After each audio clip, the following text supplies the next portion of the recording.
thanks so much for joining me. I'm not sure if you know what you've got yourself into, but um, this is a general chat. The podcast is Destination Education and anything related to UK education. So I think that's right up your street, if I'm not Fantastic. mistaken. Absolutely. Yeah, really looking forward to it. So not quite sure what you're going to ask, but really keen to do my best to answer them and looking forward to the conversation. No, that's how I like it. I like it to be natural. We haven't scripted anything. We've never met, unfortunately. So this is our first time meeting. So hopefully we can put that right at some point. Well, can I just find out a little bit about yourself, particularly from a viewpoint of a UK education? Obviously now you're a leader of a school in the UK, which we'll get to, but where were you educated? Was it in the UK? It was in the UK. So I went to a comprehensive school in a place called Sunbury-on-Thames in Middlesex. It was Bishop Warren Church of England School. And so I spent my time there and then went on to university at King's College London. So for people who might not be familiar with a comprehensive, what is that? Yeah, of course. So that is a school that is open to anybody. It is not selective in its intake, and it's a school that is paid for by the taxpayer, as it were. It's a government-run school, and so that's not an independent education. That is, I suppose, what the majority of students in the United Kingdom, that's where the majority of students in the UK study. Right, about 93%? 93%, that's right. About 7% of the UK are independently educated. Maybe slightly less this year. Yeah, that's right. I suspect forward. that's probably true. Yeah, I mean, I'm not sure. I think you're slightly younger than me, but I grew up in an area where there were comprehensive schools as well. In my area, they weren't the best, it has to be said. But so how was yours? So I think it was mixed, it's fair to say. I had some really good experiences there and a really good history teacher, for example, who certainly inspired my love of history, which is what I went on to study and then on to teach. There were moments of challenge in it as well, as is the case, I think, in lots of schools, but certainly made the best of the opportunities that were available to me and look back with a degree of fondness upon my time there. But isn't that the key? I mean, I find I speak to so many parents and they feel that sometimes I refer to the school as a wrapper. I don't know if you would agree with that, but, it's very possible for a bright, motivated child to do well regardless of their surroundings. Would you agree? Yeah, I think that's broadly true. I think clearly what's really important is that there's opportunities for people to thrive, irrespective of school affordability, as it were, and clearly what education should provide is a kind of meritocratic basis which enables students to be able to achieve and fulfill their potential. And I think that's something that all of us in education would want. And certainly the school I went to didn't maybe provide the opportunities that some of the schools in which I've worked provide, but at the same time, it still enabled me to do well, and I've certainly no regrets in looking back on my time there. Yeah. And then so after leaving school, so you were fortunate enough and bright enough to get into a good university. And then did you go straight into teaching or? Yeah, I did. So I read a history degree and I really loved my subject and wasn't quite sure what I wanted to go into. At one point, I thought I might be interested in going into journalism because I've always had an interest in current affairs and in politics. But I thought actually, because I really enjoy my subject and I like talking about it and passionate about it, I thought it'd be really enjoyable to go into education. And so I did my teacher training, my PGCE, which is a kind of postgraduate certificate in education. And I did that at the Institute of Education, which is now part of UCL in London. And did that for 1 year and really enjoyed it and realized very quickly that education was the thing that really suited my skill set and interests, and then started teaching at an independent school in Shepperton in Middlesex, a school called Hereford School, where I was there for 2.5 years. So you went straight into independent. Was that a bit of a happy accident or was It was a little bit of a happy accident, to be honest, because my teacher training year, I was initially placed at King's College School in Wimbledon, and that was the first time I'd ever set foot in an independent school, to be honest. So that was really eye-opening, and seeing the range of opportunities there and the real interest that the students had for studying history, and really enjoyed that environment. And so that opened up to me an understanding of maybe the independent sector, which I hadn't previously known about. And then when this job at Halliford came up, which was a really lovely school and local to where I was living, it seemed like a really good fit. And it's just then happened to stay in the independent sector throughout my career. I mean, you were a little bit hesitant earlier when I asked about comprehensive schools. Obviously, you said there were challenges. But when you went to the independent school for the teacher training, then what did you notice about the differences between state education and independent education? Yeah, so I think one of the things, well, in my example, I suppose at King's College School, Wimbledon, is a little bit untypical. It was a very academically selective school. So even by independent school standards, it's perhaps more academically selective than most. So it was that real enthusiasm for learning and an appetite for learning from it was all boys school at the time. So that real appetite for learning from the boys there, and also then just the range of sporting opportunities. So, for example, I'm quite keen on my sport. I like my football and so forth. But the school to which I went to as a child didn't enable those opportunities beyond kicking the ball around at lunchtime with my friends. There weren't opportunities to play in any kind of meaningful, competitive fashion. So it was the limitations upon those wider opportunities, which I think is one of the big distinctions. And also the quality of teaching. So the school I went to, there were some excellent teachers. There were some less good teachers too, to be honest. And I think one of the things that was very noticeable when I went into that independent school setting was that, and I'm not saying every teacher in the independent school setting is perfect, 'cause that's clearly not true either, but there was that real, there was some really amazing, there was a large number of really amazing teachers that I interacted with, which was really interesting. And I notice, obviously, I did state education for primary and then not for secondary, but and my sister my sister went to the local comprehensive, actually, and she's taken a very different path in life. But then also in my work with international schools around in Hong Kong specifically, compared with like the local sector, I think we see that the parents are so much more invested. I mean, never mind the financial commitment, but then the emotional commitment, and it's just completely different dynamic, I feel, between the school and the parents. I think that's broadly true, and clearly it's really hard to generalize about such large groups of people, and that's one of the challenges, of course, because there are some absolutely amazing and extraordinary teachers in the state sector, and some amazing and extraordinary teachers in the independent sector. There's some parents who are so phenomenally committed to their children's education in the state sector, and there's some in the independent sector who aren't committed despite the financial investments. So it's a real mix. And when we're talking about, obviously, hundreds of thousands of people, it's really difficult to make those generalizations, which is always a challenge. But at the same time, a generalization almost unavoidable when talking about such large numbers. Yeah. So when I make a massive sweeping statement, and then we'll say that's broadly true, and we'll have to leave it. Yeah. Have you have your own children? No, so it's just my wife and I. So 720 of other people's here at Hereford Cathedral School, but my wife and I don't have any children ourselves. No. All right. So when you moved up the ranks, and then you were a history teacher, is that correct? That's right, yeah. So history and politics. So my degree's in history, but right from the off, I started teaching politics as well, because there's a need for that, and that's something I was really interested in. You didn't have ideas of being a politician? So I'm a little bit involved in some local politics over the years. Obviously, I have to kind of keep that separate from the work I do in my capacity as a teaching practitioner and headmaster. But always been interested in politics, and continue to be really interested in it, because that is the vehicle through which a lot of really positive change can take place. So we don't rule it out. Never rule anything out. So let's just talk a bit. I want to talk a little bit about your time at Harrow. You were at Harrow School in London for a long time. Yeah, 8 years. So I arrived there in September 2013 as a teacher of history and politics.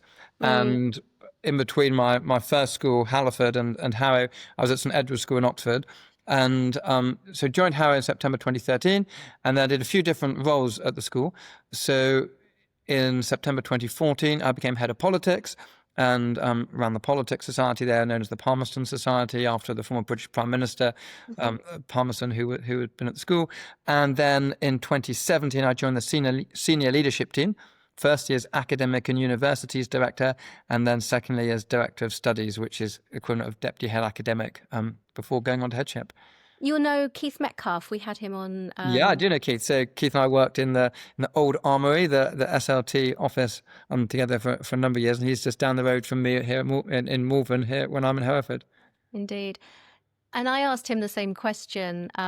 Obviously, working in a boys' school, you said King's Wimbledon was a boys' school at that time, and a co-ed school. I mean, can you comment? And we've had a lot of heads on. I've had quite a few heads of girls' schools. And the general sentiment that I'm hearing is that they say that girls would learn best in a girls-only environment, whereas boys learn best in a co-ed environment. Discuss. So for me, I think I'm not necessarily an evangelist for one type of school, and I think it would be a little bit disingenuous of me if I was, given that I've worked both in single-sex schools and in co-educational schools.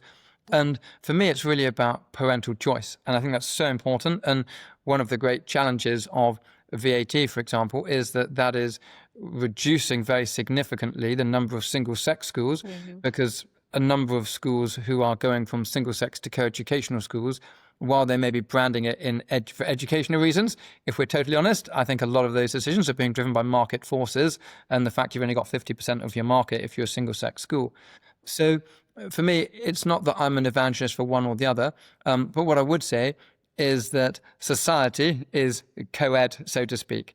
So if we think about the workplace, if we think about the interactions that we have within society, I think one of the benefits of a co-educational environment is that it models and replicates what the real world or the post-school environment is going to be.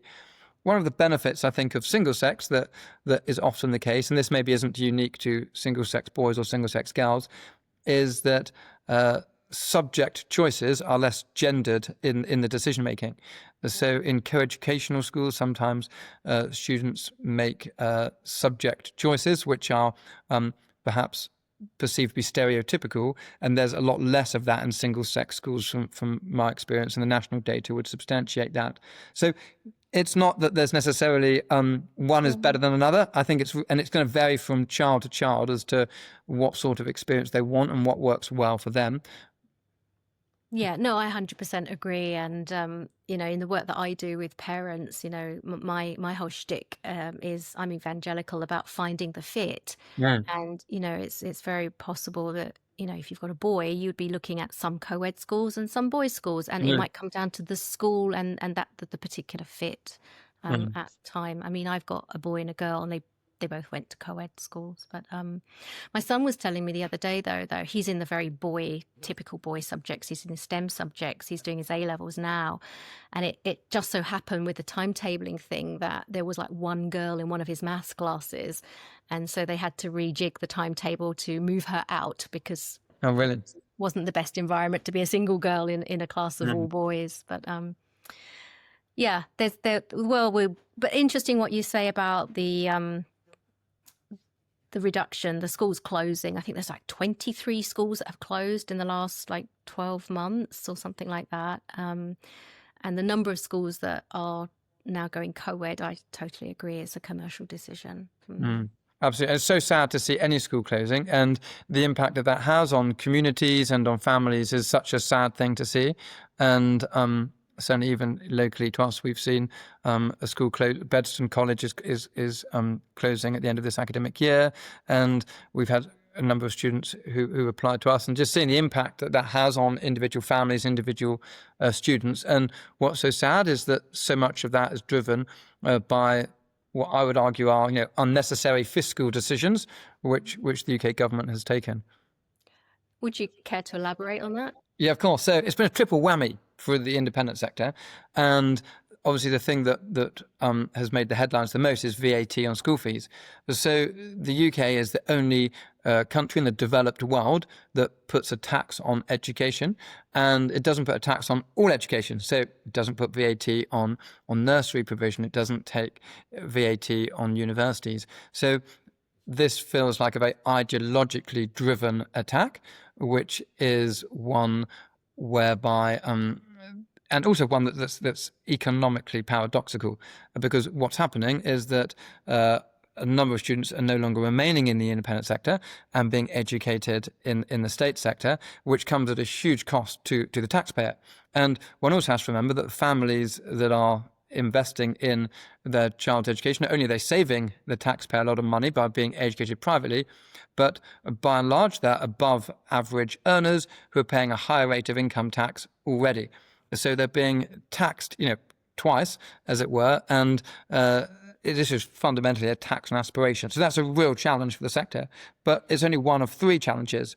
The two that perhaps are less focused on by the media, one of which is the loss of business rates relief, which charitable independent schools are no longer able to receive, and the second of which applies to all businesses, is the big hike in national insurance contributions. But for schools, the majority of their costs, about 70% typically, are staffing costs. So the national insurance hike has had a particularly acute impact on education, and when combined with VAT and loss of business rates relief, is a very significant fiscal headwind. Yeah, operating costs have just shot up. I mean, how have you been, as head of Hereford Cathedral School, what measures or initiatives have you taken to deal with all of this? Yeah, so we have a responsibility as a school to run the school as business-like as possible. And a school that doesn't run in a business-like way very soon doesn't run as a school because it closes. So running in a business-like way is important for every school. And that's something that's been always at the heart of my leadership and us as an organisation. So what we want to do is we want to run the school as efficiently as possible, but in a way that doesn't ever compromise the quality of our education. So there are savings that we've made, for example, in terms of external cleaning contracts, in terms of the amount of times that our grass is cut. And if the grass is a couple of millimeters longer, I don't think anyone's going to mind. But what we do want to do is continue to invest in education, because that's so important. And any school that doesn't invest in education is only going to be going backwards. So we're running an efficient model, and we've really made sure that's as tight as possible. But what we've also done is we're working hard to diversify our income streams. So what we don't want to do is just put more financial pressure on the families who are paying the school fee, but want to diversify that. And we have various kind of commercial and international projects and work that we do, which enables us to do that. And I think those things are really key. And also communicating with our families. So we've been talking to them about VAT long before the general election, and working with them and supporting them along that journey so that things don't come as a surprise, and so they're able to undergo the financial planning that they need to do. Let's take a quick break to talk about something that can make all the difference for your child's educational journey.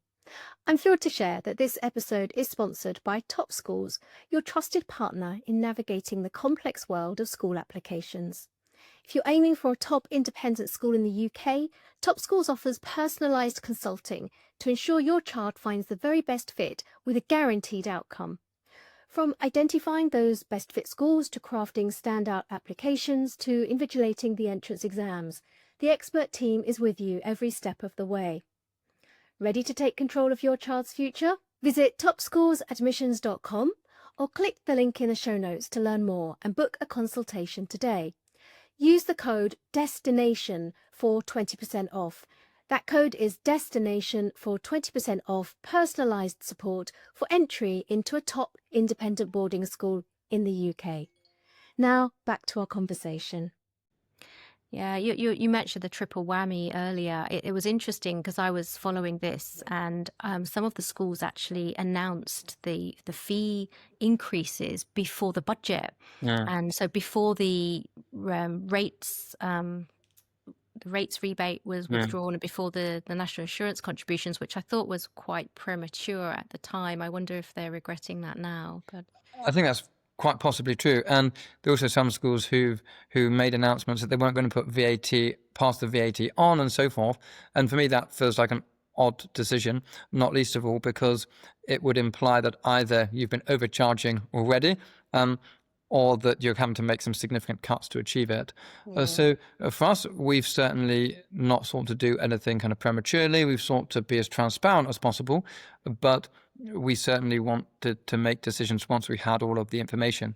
And clearly, economically and fiscally, it's a dynamic and changing world. Even as some budgetary changes are being have been announced this afternoon, for example, in Parliament. So it's an ever-changing world, and just not necessarily relating to education. Okay. But Haven't caught up with those no, yet. neither have I yet. But I know the Chancellor's been making a statement today. So clearly, it's always a changing world, and being able to be adaptable and dynamic is I think the key to running a successful business. Do you feel overall optimistic about the sector going forward? So I'm really optimistic about our place in the sector, and I think for every challenge there's opportunities, and that's clearly the case. I think the things that are causes for optimism within the sector is the fact that there continues to be a really high demand for the type of schools that we run and high quality education. And families would always want the highest quality of education for their children. That's a really natural aspiration for any parent. So I think that is a cause for optimism. And I think that the brand of British schools overseas continues to be really high. So if we think about the franchising and setting up of international schools around the world, that generates a huge income for schools in the UK, and is really good for UK PLC, as it were, as well as the demand from international families for boarding places. So those things, I think, remain really, really strong. And I think what we need is a government that should be supporting one of Britain's best exports and supporting the independent sector, rather than seeking to make ideologically motivated attacks on it. Hear, hear. Is Hereford opening an international school? I sense. We are. So we are opening a school in Kigali, the capital city of Rwanda, and we're opening that in a few years' time. So this is a really exciting project, one on which I've been working for the last few years, and about which we're really excited. Now, is that the news I've been following, or is there already a British school in Rwanda? No, so this will be the first ever British first. curriculum school in Rwanda. Rwanda. Well, that's an interesting choice. Yeah, it is. It's a country with which I've been working for a number of years. So long before I came to Hereford, I've done quite a bit of work in Rwanda and been there more times than I can probably count. So I know the country really well. I know the market very well, and know that there's a huge demand for really high quality education there, both in Rwanda and in some of the wider region. And I also am conscious there's not a British curriculum school there.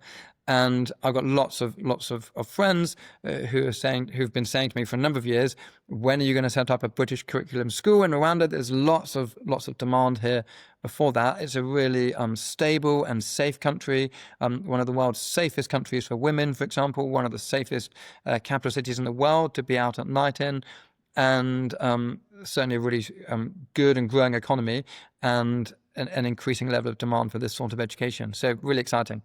Interesting. So obviously we work with a lot of international schools, those British brands, whether they're franchises or JVs or some other description. What will yours be, and what will be the relationship between like the mother school, as it were? Yeah, so this isn't going to be a model like some schools operate, where they say, there's the badge, off you go. This is going to be a very different type of model. So both me personally and us institutionally are really committed to Rwanda and delivering a first-class education that's going to really closely mirror the sort of values, the ethos, the curriculum, and the opportunities that are available here in Hereford. So we're going to be actively operating and running the school, rather than it being a traditional franchised school. So we'll obviously appoint our own head teacher and senior leadership team, but they're going to then report in to me as executive headmaster of the foundation, so that we've got that overall control, and so we can make sure that we're delivering something about which we're really passionate and which really aligns exactly with the sort of education that we're delivering here. Interesting. Well, that segues nicely into what exactly is the sort of education that you're offering at Hereford Cathedral? And I always find that question, it's a bit vanilla, because I know that all of the top boarding schools that we speak to and that we visit, I mean, they've all got fantastic pastoral care, top quality teachers, Mm-hmm. you know. But what can you draw out some of the unique characteristics Yeah. of Hereford Cathedral School? Absolutely. So it would almost be a bit cliched to talk about, academic excellence and pastoral care and range of opportunities, because all those things are taken as given in many senses, and rightly so. So for us, I'd say two key things. The first of which is a focus on making sure that every student leaves real world ready. So if we think about a world that is changing so exponentially, let's take artificial intelligence as a case in point. So that for me represents a new epoch in the history of humanity. I think it's actually analogous to the discovery of fire or Gutenberg's printing press. I think we're talking at that sort of scale. And thinking about how we can prepare our students for a world where the employment landscape is going to be absolutely transformed. Traditional roles, which historically would have been some of the safest and most secure professions, are likely to be being replaced or certainly revolutionized by artificial intelligence. So one of the things we put a lot of emphasis on is how we can prepare pupils technologically, how we can harness the benefits of tech, but also educate and support them around some of the more nefarious elements of technology. But real world readiness is far greater than just the technological aspects. It's also about focusing on those uniquely human elements that are going to become even more important over time. So thinking about skills around leadership, entrepreneurialism, the ability to fail, and the ability to learn, to unlearn, to relearn, the importance of relationship building, emotional intelligence, all of those things are embedded into what we do. And not just in a secondary way, we actually teach those things very explicitly. So we have time in our curriculum. We run what we call a Horizons program, which is timetabled periods in the week where students learn things like the art of habit forming based on the work of James Clear's Atomic Habits as a case in point. We talk about a whole range of different things in that program. In our sixth form, we have the Hereford Cathedral School Diploma, which sits alongside the A-levels and B-Techs that we offer, and which is a requirement for every student to do the HCS diploma. And that involves lessons on things like the art of public speaking, how to have a difficult conversation, cooking on a budget, the importance of financial literacy, introductions to plumbing and car maintenance. So things which we feel are really important to prepare people for the world ahead. So that's kind of one thing, and we can maybe talk a little bit more about that. And the second thing, before you go on to the second thing, okay, this is so interesting, and I know that we follow some of the same. Obviously, we read some of the same books, and we follow some of the same podcasts and all of that. But what I wanted to ask about was, this is actually sort of quite different to what we typically consider when we think of a traditional UK boarding school. So the curriculum is quite prescribed. Obviously the students leading up to GCSEs and then A-levels. How does the curriculum not almost sort of get in the way? And I'm sure you're going to say, no, it doesn't, because we integrate alongside it. But I'm just interested to know how you do that. Yeah, so one of the challenges, I think, of pretty much all education, and certainly UK education, is that we are limited by public examinations, by qualifications, and qualifications are important. They remain a passport for the next phase of education and employment, and they're important to us here at school. But at the same time, what a lot of traditional exams do is require students to kind of rote learn things and regurgitate them. And that's not a skill set that's going to be very important when we have the entire corpus of human knowledge on our smartphones in our pockets. So clearly there's a little bit of tension between maximizing curriculum time to achieve the very best outcomes that we want to achieve, and that are a key priority for us. At the same time, of course, we want to integrate those skills of real-world readiness across everything that we do. So there's an element of that where it's explicitly taught in a classroom environment, but lots of other ways through which it's integrated into the wider things that we do at school. So whether that is through leadership opportunities in the combined cadet force, whether that's through Duke of Edinburgh, whether that's through positions of responsibility that students hold in the school, those things are embedded, but we also believe in teaching it explicitly. So a lot of schools do it implicitly. They talk about leadership through vehicles such as CCF and so forth, and that's really important. But I think actually it's also crucial to teach what do we mean by styles of leadership. to actually teach people how to manage and navigate a difficult conversation. And so, for example, we film pupils in role plays having difficult conversations, we give them scenarios, and then we play them back with the students and coach them on how they could have done things differently. And they find that a really beneficial learning experience, and that's really applicable into the world of work, because the feedback that everyone is getting, of course, is that the graduates that are coming to employers don't have the skills and the aptitudes and dispositions which they need in the modern workplace. If you had a choice, would you deviate from the English national curriculum much more? So in terms of I suppose there's a bit of a distinction between the national curriculum in terms of Key Stage 3 and below and kind of public examination curriculums. So I don't think we'd be looking to we're not looking to go down the direction that some schools have gone down, whereby they do very few qualifications, or in some instances none, and do their own kind of certifications, because I'm not sure they always translate really effectively if you're applying for a job in New York or Sydney or Tokyo or wherever. So for me, I think it's important to have that kite mark of quality that the exam boards provide. And I think, A-levels are a really fantastic qualification, for example. But at the same time, I think it's about trying to get the best of both worlds.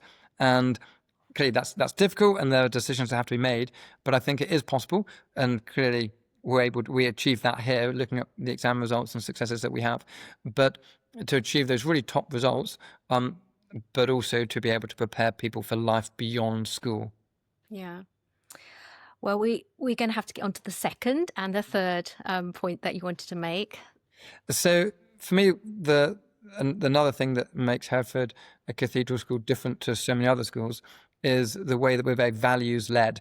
And it's very easy to have values plastered on a poster on the wall or to put it on the website, but actually to live those values out is something that's so important.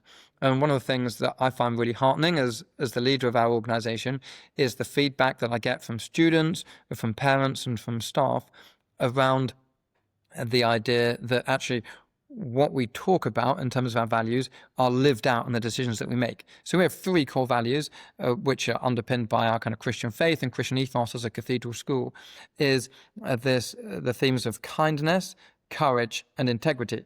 And none of those can be taken in isolation, because kindness, for example, can feel very fluffy, and yet actually to be kind sometimes means you need to have a difficult conversation. So you may need to give feedback that actually isn't what somebody initially wants to hear, but it's kinder to look someone in the eye and have a difficult conversation than not to do that if that's going to help them to grow and to develop. And that's where it links, for example, with being courageous.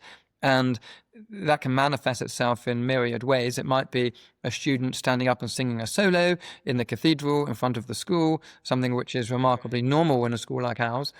Or it might be being courageous in terms of challenging behaviours which don't align with the ethos of our community.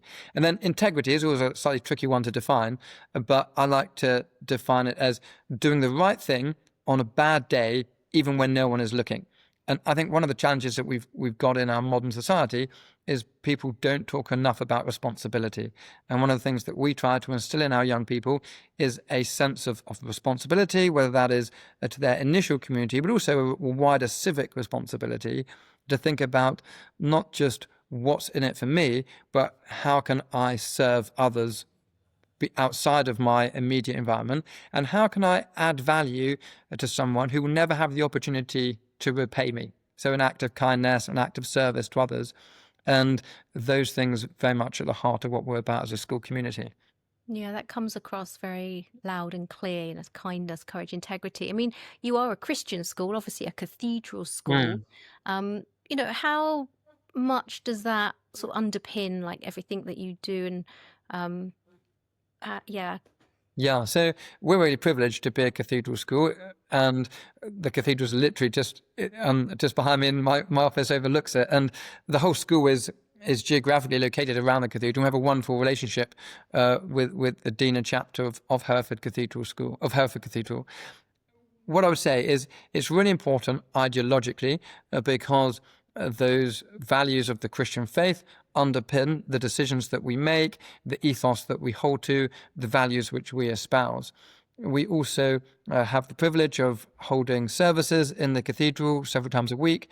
So on Mondays we have whole school chapel, and then Tuesdays and Thursdays we have chapel services for half the school on respectively, and then also headmaster's assembly or congregational practice on a Friday. So being able to use that space as a time of reflection, to think about those wider things of life, the spiritual aspects of the world in which we live, is so important. And then we also have the privilege of providing the choristers for the cathedral. So every day they sing evensong, and for example, only a few weeks ago, they were singing at a memorial service with the Queen being present here in the cathedral. So as the Queen came out of the service, a number of our students were outside. It was a lesson change, and the Queen went and had a nice little chat with a number of our students. Only a few months before that, Prince William was at a service in the cathedral. So it's also wonderful being part of that cathedral community and some of the remarkable people that come and attend services there, and the interactions that affords with the school community. Yeah, and it's stunning. It's absolutely beautiful. I've been to the cathedral many years ago. I'm not too far away from you. I must come down and have a look. Yeah, we'd love to have you. How was Queen Camilla? She was lovely, and what I thought was really, really kind and generous of her was that, so the car was there ready to whisk her back to London or wherever she was going, and the royal family have busy schedules, and they've always got so many demands upon their time, and it would have been so easy for her to have gone in the car and whisked off, and everyone would have been happy that they just saw her. But she saw a number of members of our community there, and she stopped and she went over and gave quite a really decent amount of time chatting to them, and was really delightful. And I thought that was a really lovely gesture, and again embodies that idea of public service, which the monarchy do so tremendously well. I agree. I like her. I like her a lot. What I wanted to ask you was, obviously, I wanted to ask you about the Christian school, being a cathedral. But I'm absolutely fascinated by your background with Holocaust education. You've done a PhD in it, if I'm not wrong. You've published, there are books. And so I wanted to ask you also how where does that fascination stem from?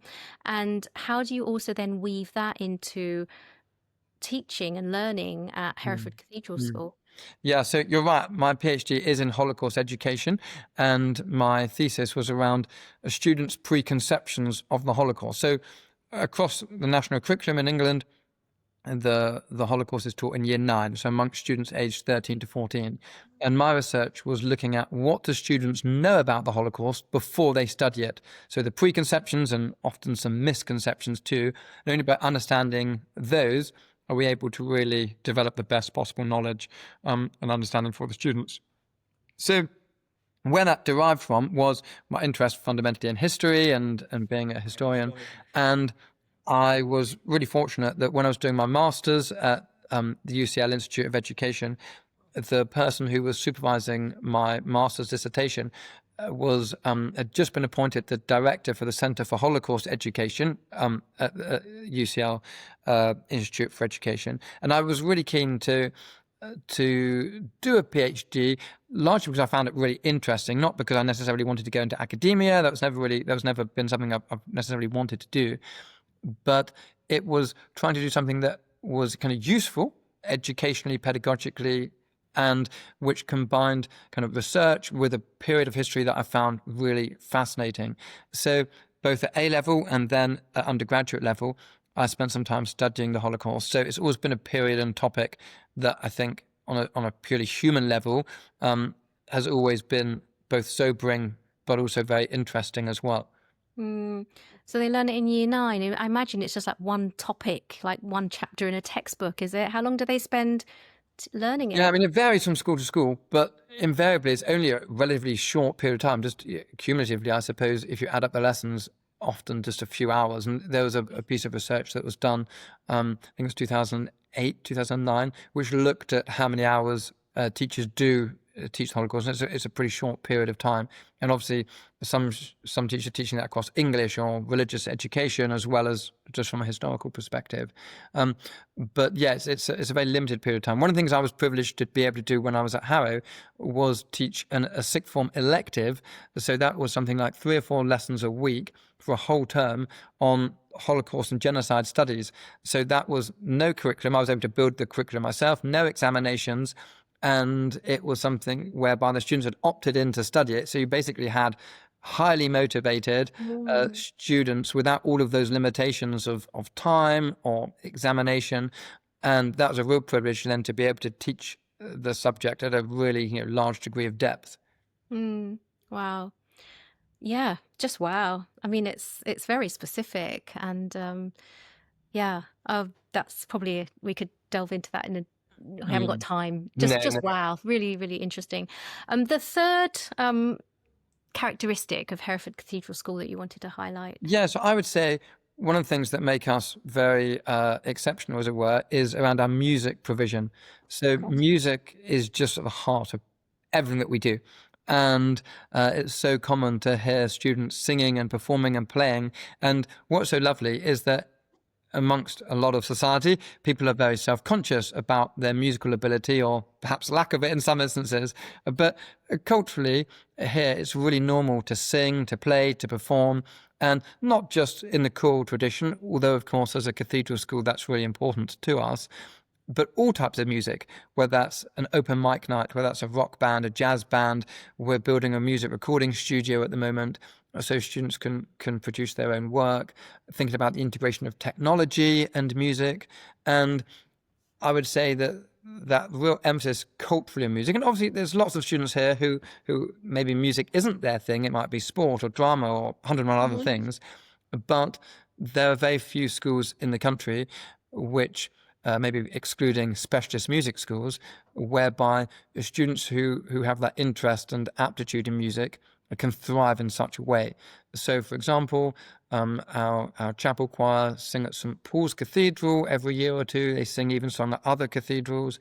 Our choristers, just before COVID, sang for the Pope in the Vatican. So there's some absolutely extraordinary. We talked about them singing for the Queen a few weeks ago. They've sung at Buckingham Palace before. So there's just so many opportunities. We had Sir John Rutter come and do a workshop in Hereford with our music department a month or two ago. So some of the biggest names in music are so integrated into the work that we do. And I think that's in a time where so many schools are maybe cutting back on their music provision, and where... Well, certainly in the state sector. Yeah, and that's a real shame. So that's something that we're really great champions of, and also able to support the local community in their music provision. So like many schools within Herefordshire, there are some real limitations and budgetary constraints upon what local schools are able to do, maybe a lack of musical expertise in the staff amongst a lot of rural primary schools here in our county of Herefordshire.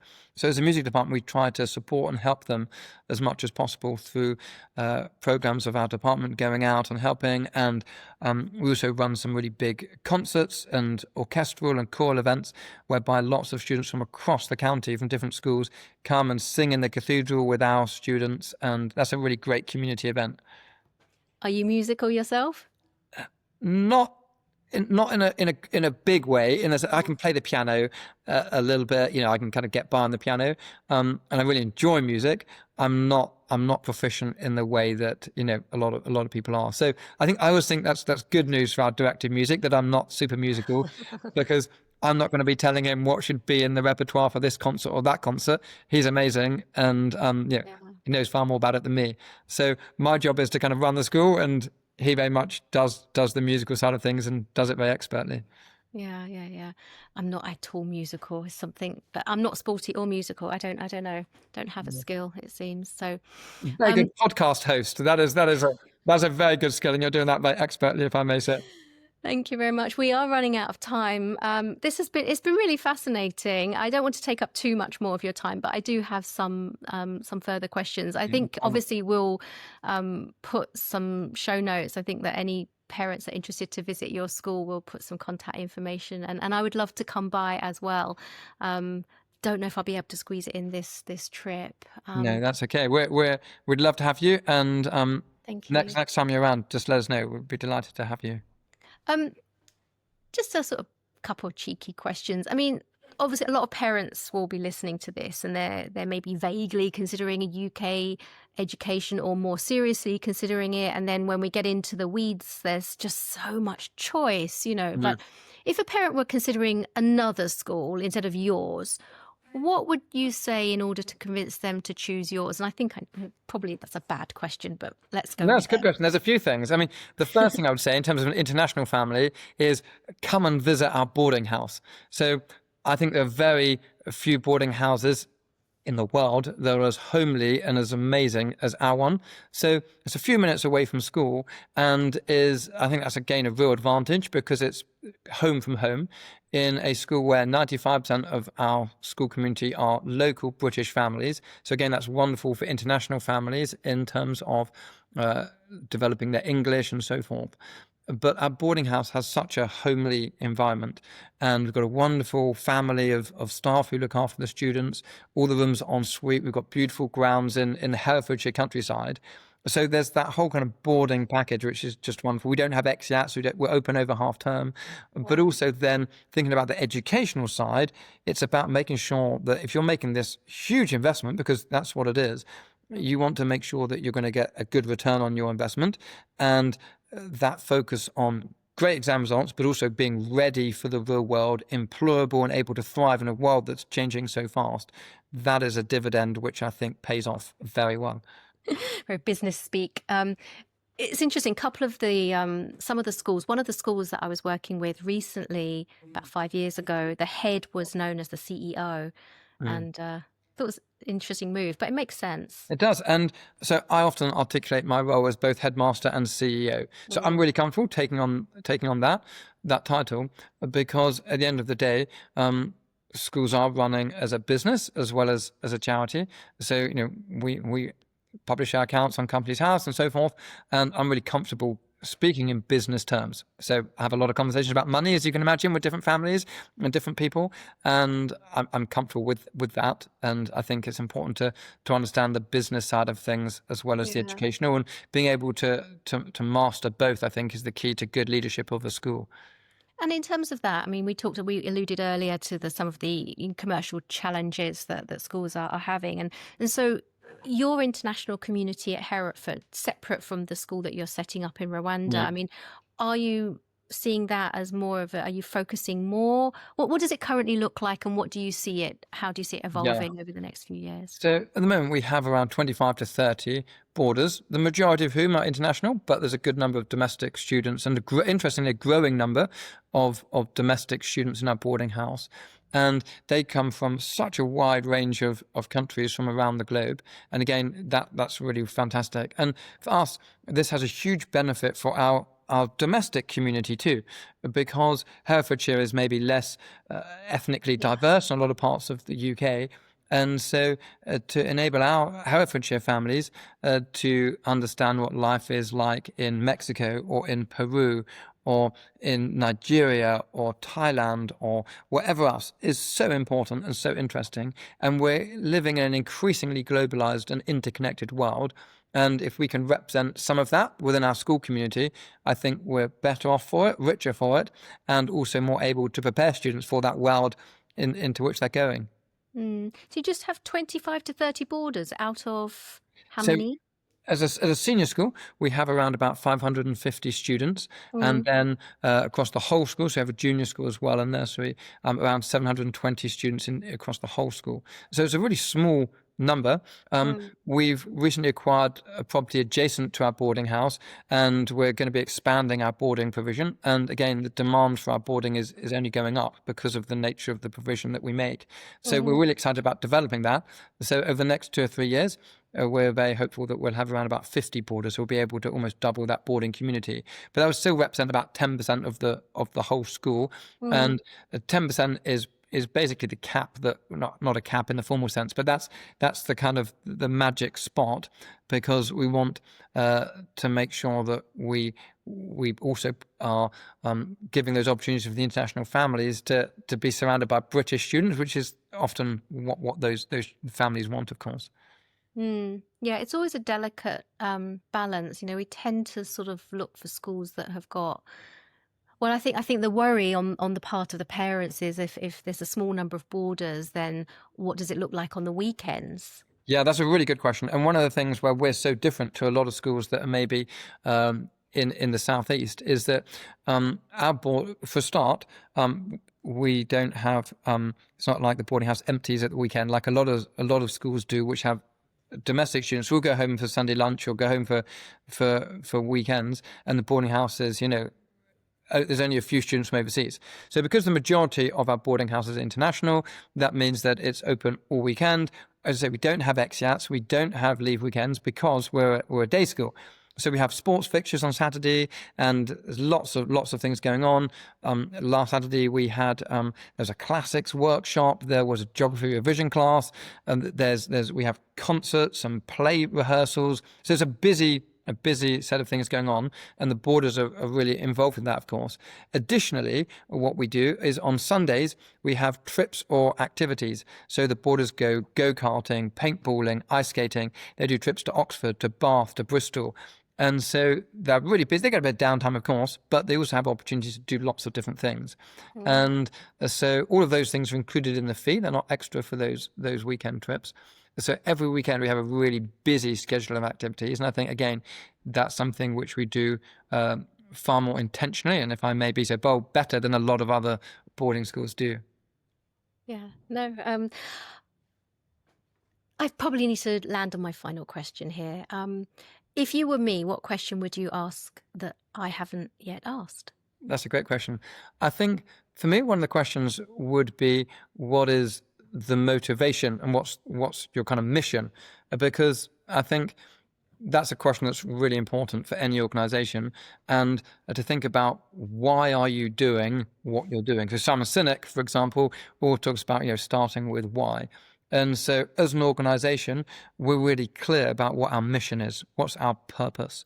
And I think that's a really key question that I'd be asking, and I'm happy to answer too. And that for us is a real commitment to growing people, transforming lives, and shaping futures.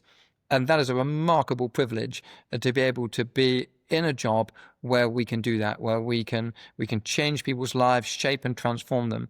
And I hope that the work that we do is not just so beneficial for the students that are in our school, but also for wider society. So I'm really passionate about making sure that Herefordshire, the world, is a better place because it's got Hereford Cathedral School students in it. That's quite a lofty ambition, but I think it's one that we're really committed to as an organisation.